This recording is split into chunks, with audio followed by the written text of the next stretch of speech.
Welcome to Electorama Weekly. I'm Rob Lanphier, the founder of the Election Methods mailing list and co-founder of electorwiki.org and a longtime participant in voting or electoral reform efforts in general. And today's main story is a bit different than past Electorama Weekly episodes. We plan an open-ended exploration of the electoral software landscape.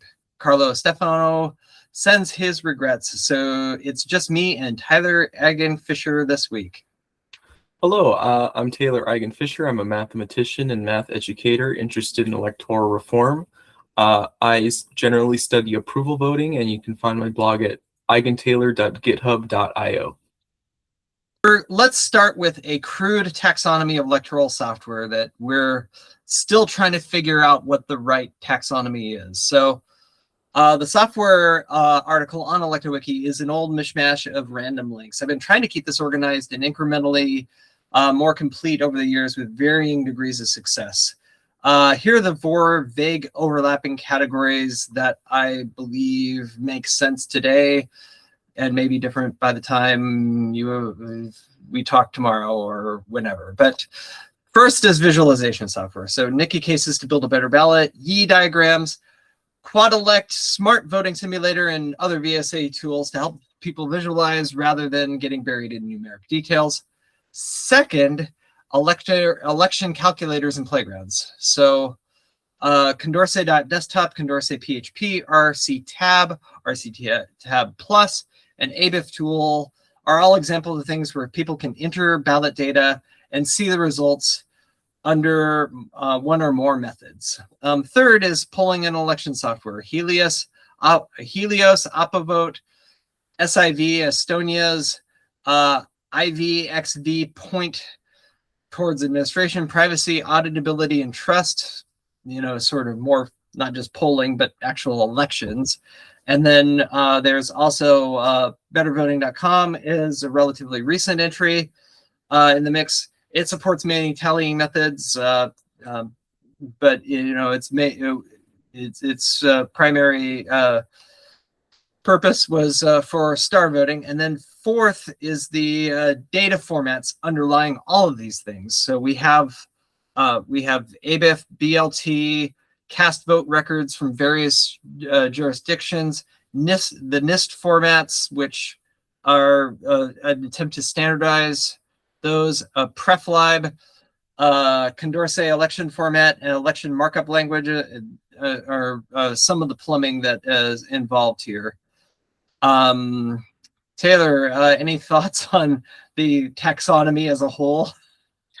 I definitely think these are kind of four distinct categories at least. Yeah, I think probably data formats is certainly in its own clade taxonomically. Well, it's a layer, right? Like that's, yeah, and we'll talk more about those in a bit, but yeah, like in fact, I think that's part of the reason why categorization is so hard, is because software is frequently just made up of components. And so you try to put these components together, and many of the projects in this space envision themselves as being components that can be used in other people's stuff. So the visualizations, there's a great website. It's 10 years old now, which is like it's been out there a while. It's called To Build a Better Ballot, and it's I'm going to scroll to the top, and then I'm going to share my screen. So this thing by Nikki Case is fantastic. Is a fantastic blog post with visualizations built in all over the place, and it's showing, like, here's in a very simple case, if a candidate is the dot and the box and the triangle are the voters. And if a voter wants to appeal to the triangle voters, they move over to this side. They find positions that are closer to triangle's position, and if they want to appeal to square, they move to positions that are closer to square. And that's sort of a simple way of describing it. I think square and triangle are the candidates. Are they the candidates? It says votes for square. Oh yeah, you're right. Yeah, you're right. Right. Yeah. So this is really the demo I should have been doing. Was this one, moving around the candidates as they try to appeal to more voters, as they try to get to the center of public opinion, which of course centrist is considered this dirty word in politics, but I think the center of public opinion is kind of where what an election, when it's doing its job well, that's what it's supposed to be finding. And so you can have, where things break down is when you have 3 or more candidates. And so Nikki explains all of this, and I'm sort of improvising here, as very clearly shown here. So you should read what Nikki says, and describes all of the systems here, many systems, because there's like first past the post, there's IRV, instant runoff, which is the same thing as ranked choice voting. In modern American parlance, there's Borda, there's Condorcet methods, approval, score, and then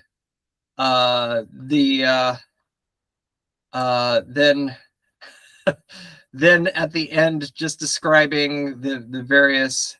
So this is I guess the main point of this one, it's very opinionated, and this is all in public domain. I've not taken this software and done much with it. And I've kind of always wanted to, but it's cool stuff. And just about everybody who's deep into electoral reform knows about this and thinks it's pretty cool. I'm reasonably sure I'm correct on this, Taylor, right? It's pretty cool. It's pretty cool. Well, I suppose a lot of people who are wedded to RCV are not going to think that Nikki's opinions on RCV are great, but que sera, sera. So anyway, so this is an example, though, of some of the software in this space.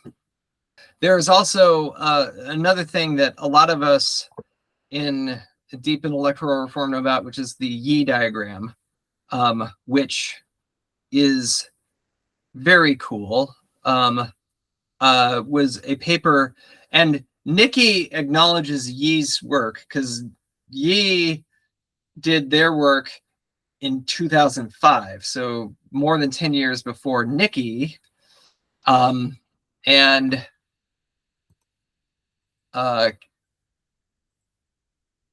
so yeah, so we've got the Yee diagram thing, and now I'm going to ignore a whole bunch of browser warnings and go straight to Nikki's site, or excuse me, to copying Yee's site. Here we go. All right. If you go down to the bottom in the references, you'll find the voting simulation visualizations, and is it going to let me even visit this link? It might not, actually. It is. Well, I guess while we're waiting for that to load, I'll just point out there's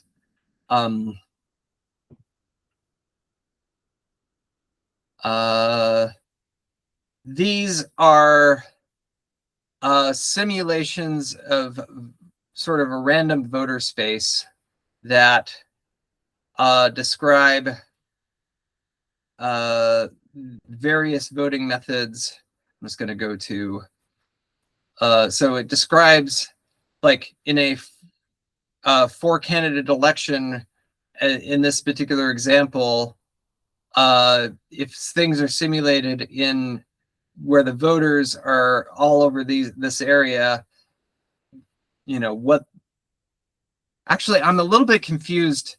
Maybe Taylor, you can describe what we're looking at here. If I remember correctly, it's if you look at a single pixel, we're assuming that's where the center of the electorate is. So, for example, we can see that, like near the red spot under, let's say Condorcet, like very near the candidate, we can see that as long as the center of the electorate is probably closest to that red candidate, the red candidate is going to win.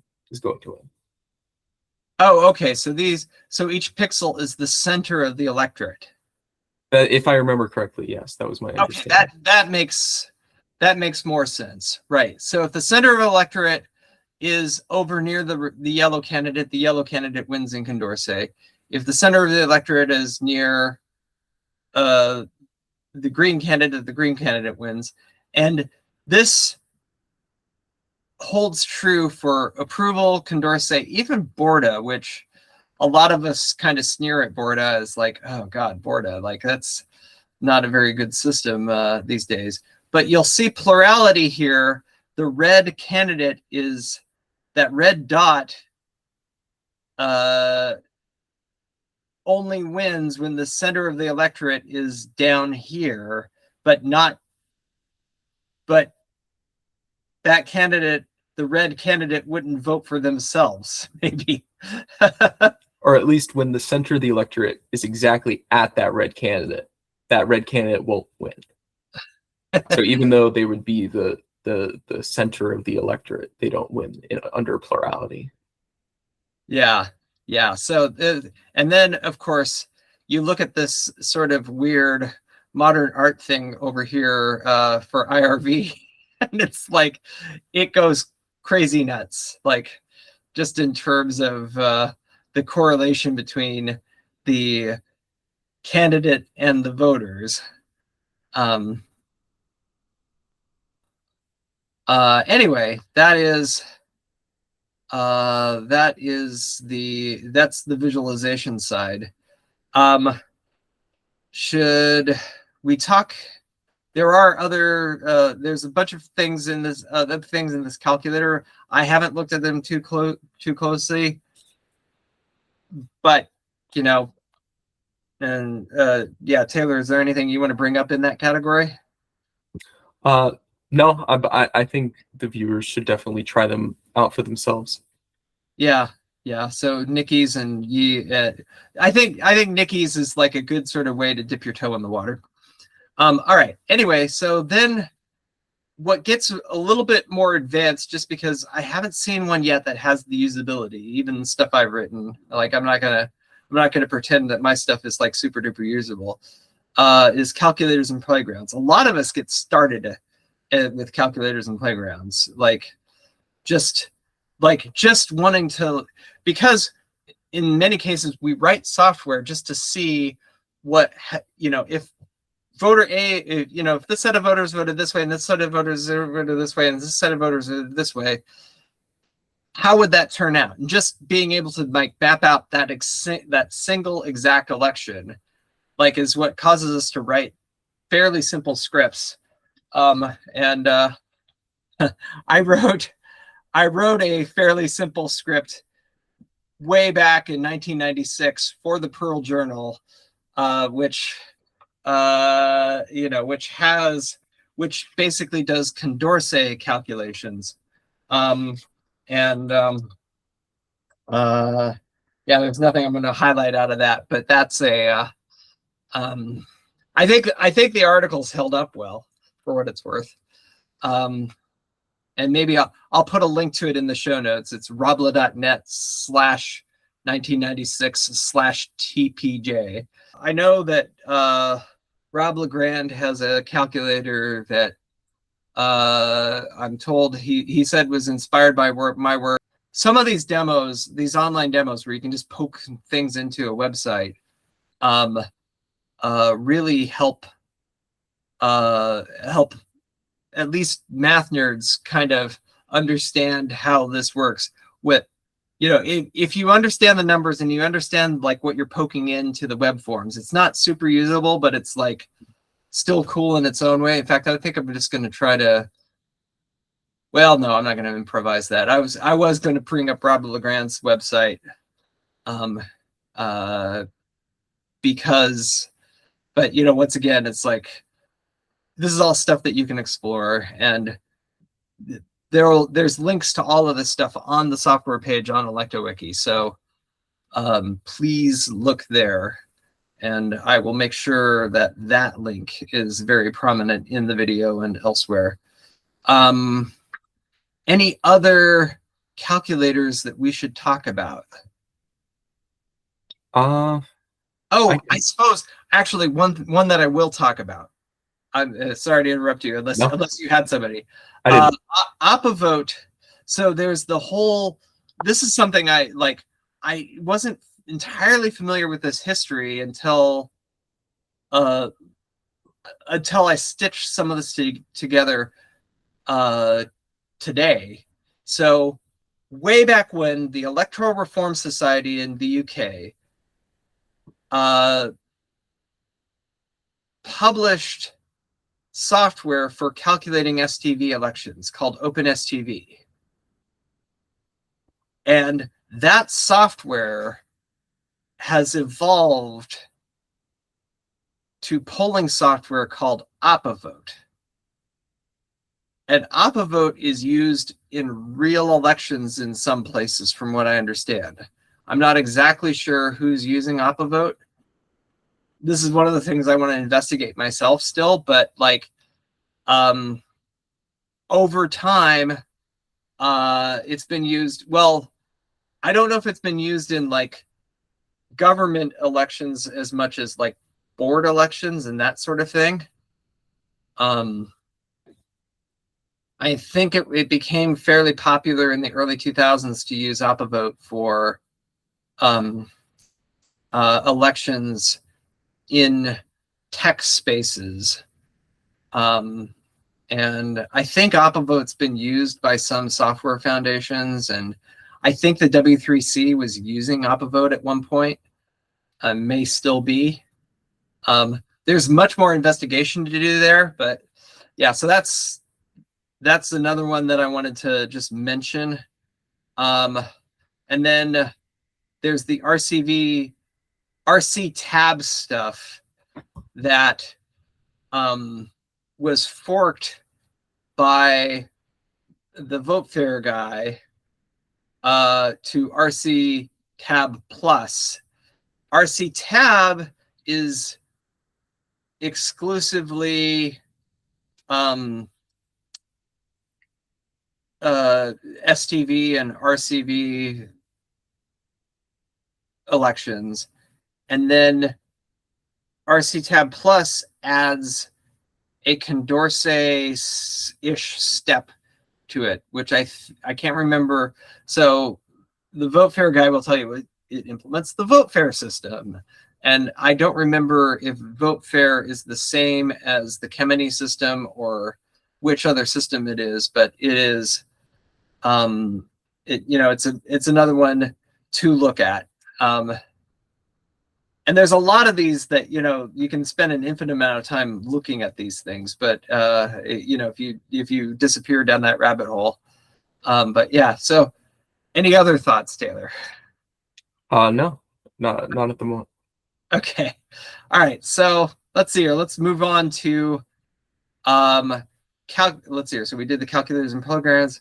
So polling software. So what we were describing earlier, I mean, I guess some of this, I think RC tab may actually go into the polling software side of things. I can't remember for sure. And so I ended up conflating those, but in my description just a second ago, but yeah. Well, and heck, I suppose the well, I think what we'll do is we'll just cover two segments right now together, which is we'll talk about like the polling software. So the polling software if anybody who's ever calculated a real world election knows, like if you actually go back and look at the published, what is it called? The cast vote records for many different elections. If you look at those, like, they are not easy to figure out what happened. No, not at all. Yeah, it is a mess of awful. You know, you know, for the computer geeks among us, you know, I'll basically just dive right into the tech jargon. You frequently end up with zip files filled with CSV files, so comma separated text files that can be loaded into a spreadsheet if you are really feeling like self-punishment. And then you load them into a spreadsheet and they are almost unintelligible, but you do get some documentation with them that tell you what the columns mean, and you can suss it out eventually. But it is not designed for supreme transparency. Is that a fair way of putting it, Taylor? I would say so. Yeah, and especially for really big elections too, it's kind of awful. I tried to load up and analyze the 2025 mayoral ranked choice race in New York City, the one with Mamdani, and to get the data from that, it was like across, I think, 24 Excel spreadsheets, which was horrible to try and decompose. So yeah, all the candidates are just like letters, are like number strings, and it's just horrible. Yeah. Yeah, I'm going to here we go. So that election is one that I've published on abif.electorama.com, and I'm just going to screen share again really quick. There it is. Okay, yes. Okay, so there we go. So if we go to the homepage for abif.electorama.com, you'll see these featured elections, and one of them is that 2025 mayoral race. And this link takes, oh good, the caching worked. It loaded fairly quickly.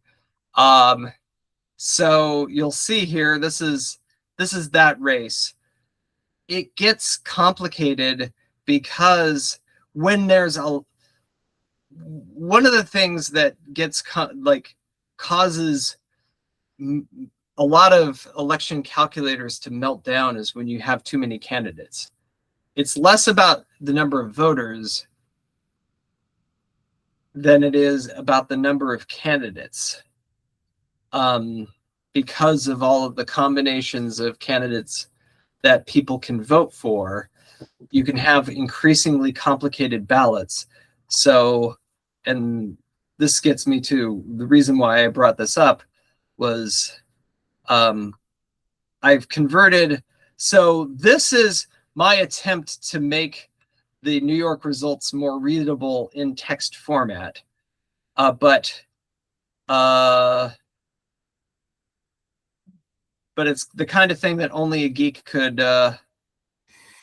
love. And I'm, oh yeah. And of course, I'm now bringing my poor computer to its knees by trying to zoom in. But you'll see this candidate at the top is AMC, which I'm spacing. Oh God, of course. Probably Andrew Cuomo, I'm guessing. Yeah, it is. That's right. Although I don't think that's truly the top. Like, I don't think he got the most first place votes. Maybe he did. No, but he had the most bullet votes. So I think the most common ballot that was cast was a bullet vote for Andrew Cuomo. Ah, okay. Yeah. Yeah, and unfortunately, my I ended up like crashing my browser as a result of trying to zoom in on that one thing. So yeah, so that's not a great advertisement for my software, but I think, let me see here. I'm going to try one more time here. And hit show and then hit share, and we'll just see if I can pull this off.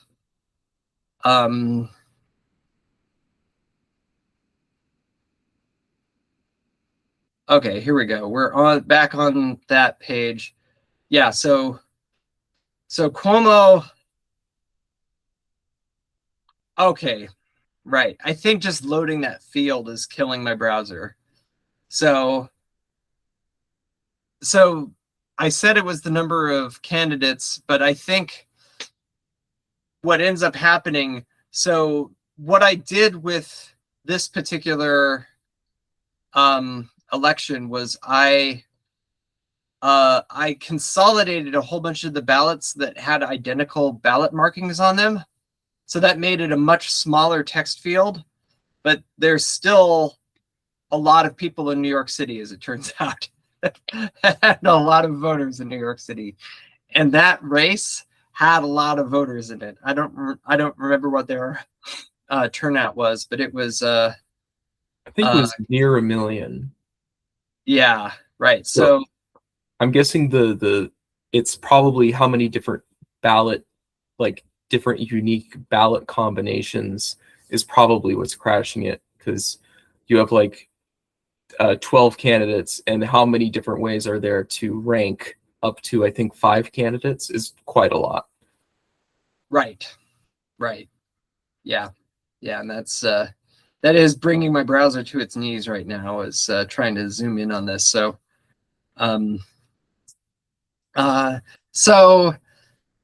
yeah, my software is definitely not perfect, but it is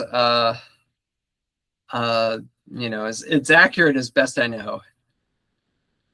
So if you have I'm using a relatively cheap Chromebook to to do my podcast right now. So your mileage may vary. It might actually be that your browser is able to muck with that stuff a little bit better than my browser was. So yeah, so that is the formats, I think. So we were talking about like the polling software and formats. My fear is that most polling workers don't go deep on these formats. Like it's not like all voters need to go deep on these formats, but like in order to oversee an election, you have to kind of understand what's going on, and it becomes very opaque. And in many ways, I suppose that's a good thing that the polling workers aren't looking at this stuff. But then you get situations like Oakland, where small errors, it becomes hard to know if the election gave you the wrong winner, which it did in an Oakland school board race. Yeah, can you describe that, or you want me to describe it, or can you? From my recollection, it was a mistakenly checked box caused the way that before we get into the rationale, the election in general. I'll describe the election, and then you'll describe the mechanics. The election was a school board race in Oakland, in Alameda County, in 2022. They used ranked choice voting there, and there were several candidates. It was a close election using ranked choice voting. And what ended up happening at the end of it was that a different winner was calculated a few days after the election than the one that was declared on election night and for the first few days afterwards. And Taylor, I'll let you describe it from there. Yeah, it was a mistakenly checked box in the software with how they handled suspended ballots, I believe, and that sort of propagated, and the wrong winner was selected. And I believe it took like 4 months to finally like seat the right person. I don't think it took that long, but maybe it did. I think, yeah, I know there was like I think there was a lawsuit as well, but it took someone at Fair Vote who thought that the results looked off, and then they finally did an autopsy on the results, and they realized that the wrong winner was on the school board. Right. Yeah. voting on things. Yeah. Just trusting the software is not always the best idea. Like you do need to understand what's going on under the hood. And I think I think a lot of us who have sort of come around to approval voting as being a good system, it's just so much simpler to count. Yeah. If somebody is approved, they count, and if they are not approved, they don't count. And it's not that different from a choose one election in terms of the mechanics of it, but in terms of but it leads it leads to better outcomes because voters can say like, well, I approve of all three of these candidates. As long as that keeps candidate number 4 from getting in office, I'm cool. Yeah.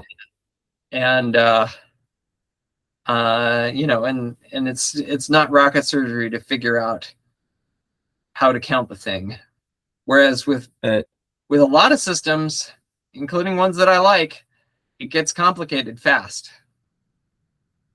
Yeah, and I know places like Equal Vote really value summability, precinct summability, for that transparency. And I know one of the things Robert Bristow Johnson brings up is in Venezuela, the precinct summability allowed people to know that the election was stolen. So it also helps with transparency in that respect too. I believe so. By the way, Robert Bristow Johnson is an activist in Burlington, Vermont. Became very active in this space when the 2009 Burlington mayoral race happened because it was one of the rare-ish cases where the instant runoff or ranked choice voting winner did not select the Condorcet winner. And that resulted in an unpopular-ish, a fairly unpopular incumbent candidate winning re-election in Burlington, and caused Burlington for a number of years to basically the next year they repealed instant runoff voting. They've since reenacted it, but it was a good 10 years after that election. But anyway, yeah, how did I get off on that tangent? You can remind me. I think we went from like how important the data format is for like summability and understanding that the election was counted, right? Yeah. Right. And I just wanted to introduce who Robert Bristow Johnson was, because he got super involved in the space during that election. But he brought up this Venezuelan thing that Taylor just described, which neither of us, I'm going to guess, has looked into it too deeply, but he seems believable when he says that, yeah, like the summability was a big part of just know, like being able to know based on the precinct totals not adding up to the final total, and being able to add up the precinct totals mattered for figuring out that, like, yeah, there's something off in this election. And yeah, I mean, it seems very plausible that Robert is describing that correctly. And this gets back to, you know, the earlier point that we were making, which is that, like, you would hope that poll workers are not like looking in to see, like, oh, okay, this person voted for candidate A and the candidate A number went up. Like, they shouldn't have that level of access, at least at the polling stations. But hopefully somewhere, like, there's got to be a person looking at the logs somehow, some way. And hopefully we can move to a world where this stuff is easier and easier to read, because as of right now, it's quite the chore. Anything else we want to bring up, or do we want to call a wrap on this episode and maybe do future episodes on software?